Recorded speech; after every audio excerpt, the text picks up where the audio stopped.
A hyena was scavenging the remains of a kill.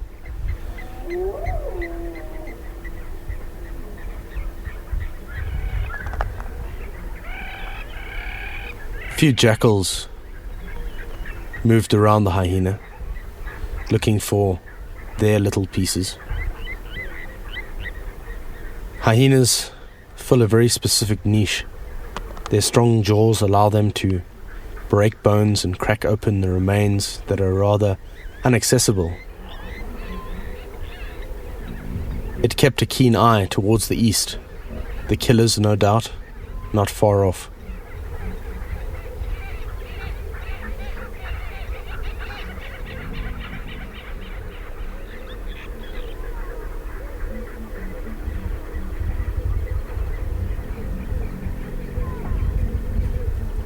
Hyenas have a very peculiar body structure designed to support the big head and the unbelievable jaws, as well as giving them strength to their forequarters.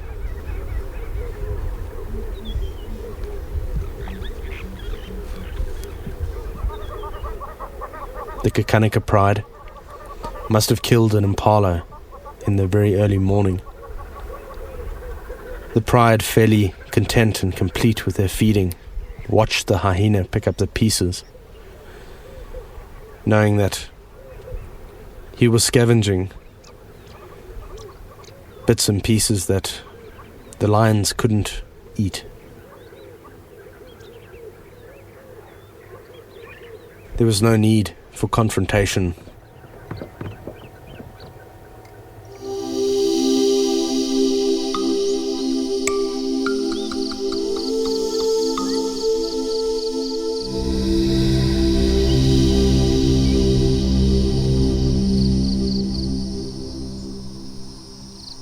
While I'm here in Khao Yai, I'm always on the lookout for gibbons. There are two species here, the pileated gibbon and the white-handed gibbon. And this morning I decided I was really going to go after them and managed to locate quite a few groups.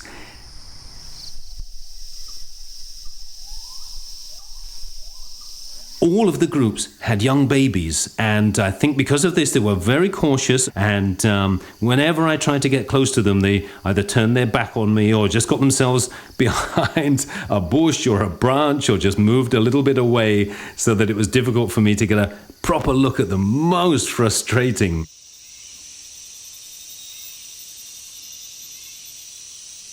Jumping from branch to branch. Of course, this is the best of the gibbons at brachiating, the true brachiating, swinging below branches, arm over arm, this white-handed gibbon.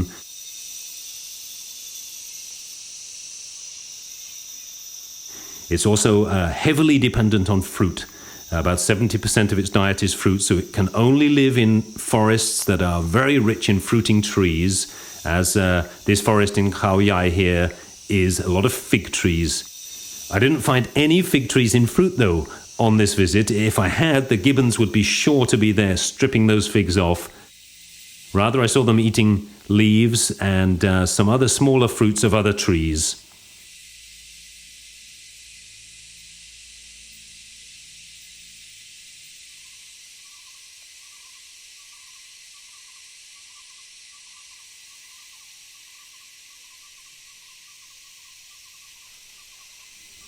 Another interesting thing about these white-handed gibbons is they come in two colour forms. There's a light form and a dark form. The face is always black with a white border, but the body colour can be this light cream or a very dark brown. And this is found in both sexes, and then the young can be either colour as well.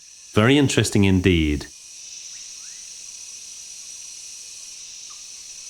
Fascinating to spend the day watching these beautiful animals, one of the real trademark species here at Khao Yai National Park.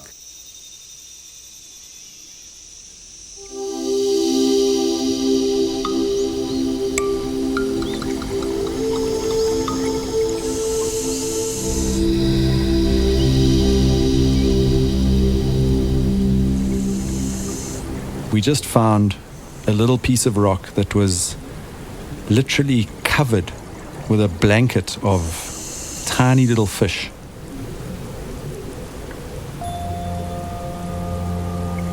and a really strange looking anemone with long, thick tentacles, colonized by a family of dominoes and a single 2-bar clownfish.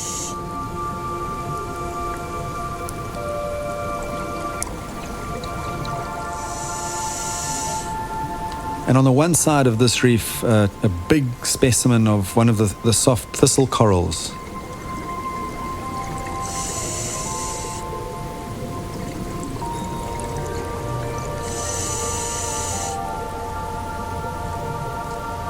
And the little seascapes on the surface of this reef are quite different from anywhere else in Sodwana. A lot of hydroids, a lot of detailed growth.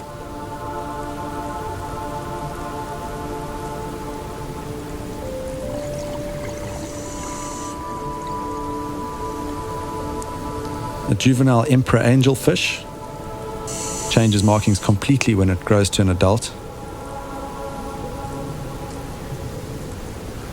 And here's a swimming nudibranch dropping down into one of the gullies, and here it settles on the trunk of one of the hydroids. Looking up towards the surface, millions of little stars of fish constellations, almost like the Milky Way of Sodwana Bay. And would you believe it, turning around just towards the end of our dive, it looks to me like the same big manta that joined us on our last dive here came flying past again, although not so close, but nonetheless, this was quite amazing.